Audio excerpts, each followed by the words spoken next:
Voilà, pour les entretiens, un entretien à Pôle emploi, c'est chronométré. Le conseiller, il ne peut pas faire, voilà. En une demi-heure, on ne peut pas. Il faut pouvoir être beaucoup plus libre. Je dirais, ils ont été victimes d'un changement, ils ont été victimes d'un système. Ils peuvent plus, si vous voulez, ils peuvent plus s'occuper des demandeurs d'emploi à longue durée. Vous savez, il y a des catégories de types de demandeurs. Voilà, ils sont trop débordés. Ils vont essayer de mettre le paquet sur les personnes qu'on appelle employables de suite, donc les personnes qui viennent de perdre leur emploi, qui sont qualifiées ou très qualifiées ou avec sur des métiers des métiers en tension. C'est là-dessus qu'ils vont mettre, et ils vont plus, malheureusement, ils vont plus s'occuper des autres demandeurs d'emploi dont ils pouvaient s'occuper auparavant. D'où l'intérêt. On est d'accord. On est d'accord. Nous sommes tout à fait d'accord. D'où l'intérêt d'un service différent, on est partenaire de Pôle emploi, on n'est pas en concurrence avec Pôle emploi, d'accord? Je pense qu'il n'y a pas trop de mains et de cerveau pour s'occuper de la demande d'emploi. Tout le monde a besoin de faire et tout le monde doit faire. Après, c'est une façon de travailler, une façon qui est différente.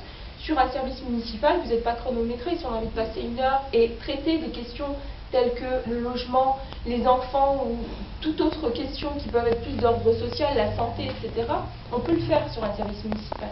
Pôle emploi, vous ne pouvez pas venir et leur expliquer que vous avez des problèmes de logement.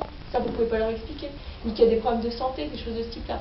Donc c'est pour ça que c'est vraiment un service plus humain, de l'accompagnement individualisé. C'est beaucoup plus porteur. Et après, effectivement, le contact avec l'entreprise, c'est important. Quelqu'un qui va prendre son téléphone et qui va dire, parce que être conseiller et juste recevoir les gens, sortir les offres, c'est facile ça, hein, tout le monde peut le faire, d'accord? Vous pouvez le faire tout seul avec un ordinateur. Mais voir les offres, prendre son téléphone, appeler l'entreprise, dire oui, bah tiens, j'ai un monsieur, il n'a peut-être pas le bac, mais testez-le, il y a des mesures qui existent, il y a des aides, des EMT, des choses comme ça. Testez-le sur une semaine, je crois que c'est important qu'une ville comme Thionville, deuxième ville de Moselle, se dote d'une maison de l'emploi. Puisque Metz, Nancy, Vendôme, Béziers, Voipy, des maisons de l'emploi. Alors il existe le petit-emploi. On nous a dit, ah mais de toute façon vous inventez l'eau chaude là, actuellement, le petit-emploi. Non mais il n'est pas question de...